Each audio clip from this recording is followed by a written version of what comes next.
Chuck Liddell told me once he's current champion, he's a UFC champion at the time, and he goes to the MGM down the street, the big green building down the street. He goes to the MGM, and his face is on the building. He's the main event. He's going to the fight, to the main event. It's like he's fighting tonight, like in 90 minutes or something, and he gets to the building, and he wants to valet his car. They're like, no, valet is full. And he's like, look there, look. Like that's me on the building. Like, I'm the main event. I'm here. The fights are happening inside, and I'm the main event. Look there. And so they refused to valet his car.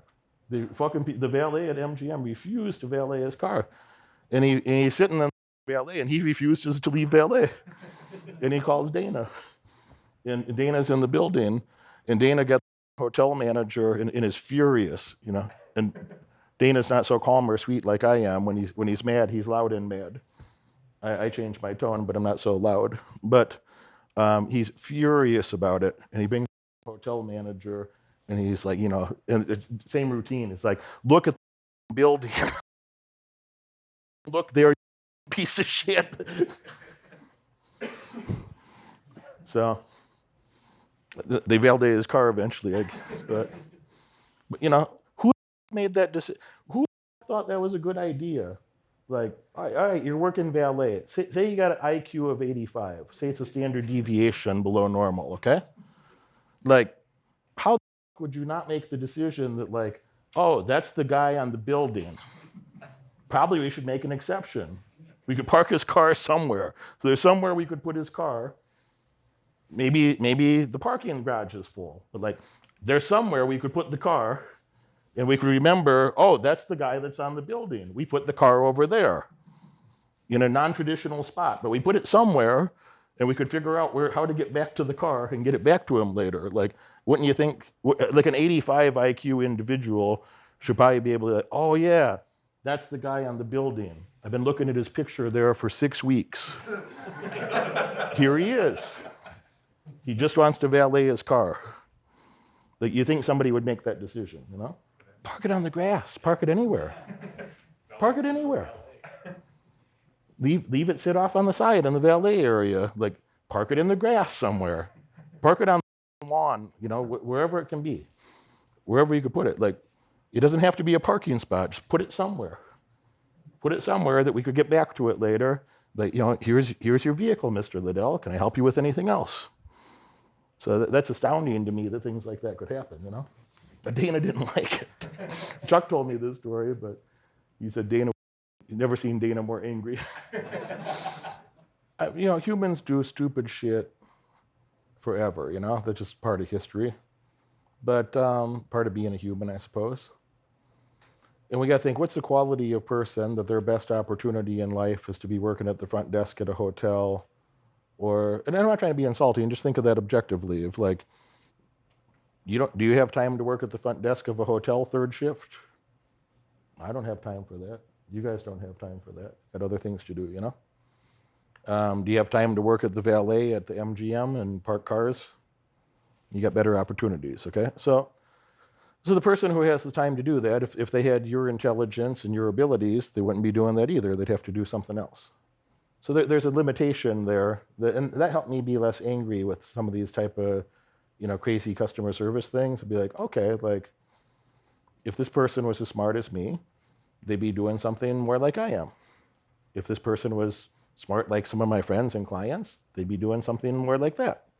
So there's a reason that they're in this position in life. Like, when your Uber driver, like, parks on the wrong side of the building and is dumbfounded that you want him to drive, around the corner to actually come to the door.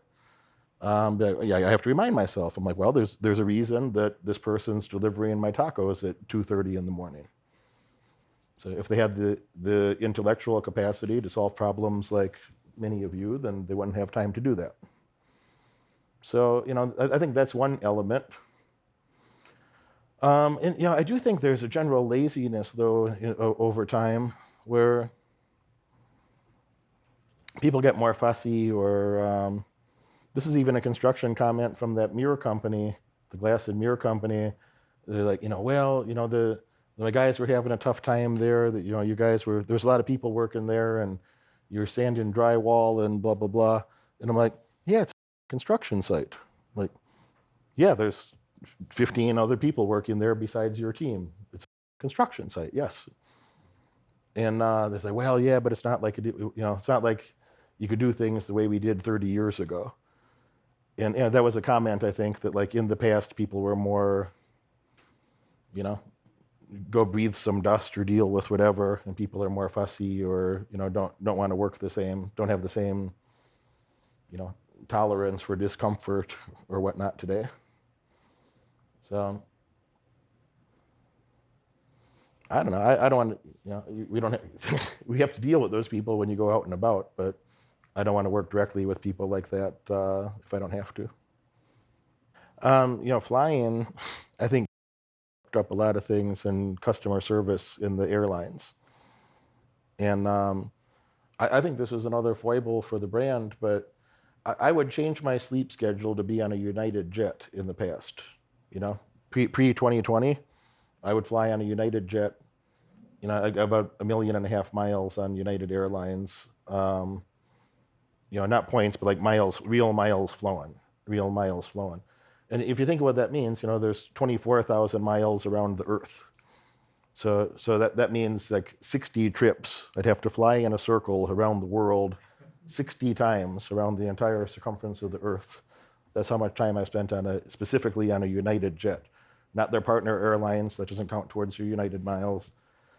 Not any other airlines. In 2020, they stopped saying shit like, thank you, sir, for being a million miler. Thank you, sir, for being a 1K member. Blah, blah, blah. We appreciate your... They used to say that. Sometimes they'd have like a little business card, and they'd write like a little handwritten note on it, like from the captain, like, thank you, blah, blah, blah. That shit was gone. And instead, they just tell you... So, one time I counted 14 times they told me, mask, mask, mask, mask. We're going to have you taken off the plane. You can't fly on United ever again. And the one time I was flying, there's a big guy. He's a little, like our height and kind of heavy, and he's like blah blah blah, mask, mask, mask, and he's just like taking joy in like threatening clients or the people flying of like, make sure to wear your mask, or we have the marshals waiting for you and you can't fly again type of talk. And as soon as he finished his announcement, I was like, what happened? And we were much closer than you and I were. I was second row maybe in first class. I was right up front, so I think I was second row. And so it just maybe from you to I away from each other. And so what happened to thanks for being a million miler? What happened to the nice messages? You used to tell me, thanks for being a 1K member. Thanks for flying on United. So what happened to that? Why mask, mask, mask, mask? What happened to that? And he got a little huffy, and he walks over. He's like, what? And I just repeated the same shit to him. So, what happened to that? What happened to the customer service where you used to thank me for spending $100,000 a year to fly myself and some of my staff around on your airline? And I've spent $1 million. I'm not just flying myself. Many times I go somewhere, I bring 4 or 5 people with me. And at that time, it used to be every week like that. And I'm paying for everybody's flights. So, I'm spending, a couple $1 million on United Airlines, easy. And anyway, so I was a little surprised because I thought we were about to have a confrontation that, maybe puts him in the hospital and puts me in jail, and it's going to be an awkward thing to talk about later. But he said, you know what, you're right. He's like, I have 4 kids, and it's people like you that pay for my family. He's like, thank you for that. And I was surprised that he made that, because if you've seen the way that he was behaving before then, and the huffy puffy poking his chest out, it's like, all right, see how this escalates. But no, he actually changed it, and I hope he thought about that in the future, like, not even as a smart ass or like, just, I hope he thought about that in the future, like, what are you saying to the people there? Like, what are you saying to to your clients, to the people that are flying in first class, when we say that kind of shit to them. Like, I don't want to hear that. I don't want to hear that at all. But that era is like, I don't look at United anymore. I don't go to United to book a flight. I go to the search engines, and I don't give a shit if I fly on American, Delta, United. I just go to the search engine and put in first class in my destination and schedule. And I look at all the airlines. And I book whatever one has the most convenient time / best price. I don't give a fuck if it's United. United don't give a fuck about me. None of those airlines care about any of us. They don't care about you. They don't care about me. Why should I lose sleep to fly on an airline? It makes no sense, I still feel a little stupid about it. Like, I was like, quite committed to that airline. I'm like, I'm planning how I'm going to get my 4 million miles to have the highest upgrade status for life, Then during that time, I was just like, how dumb. So I have zero loyalty to any particular airline. Just like, first class ticket from here to there on this date at about that time. And whatever one's most convenient, I'll fly with them. So I think that's a mistake when companies get too excited about some of those rules or policies, it's you have to have a little deviation from that for some people, I don't think it's good. You watch this video all the way through, and that tells me you're dedicated to learning more and earning far above average outcomes in your life. Congratulations for that. But now it's time to take action. If you could have earned those results by yourself, you would have done it already.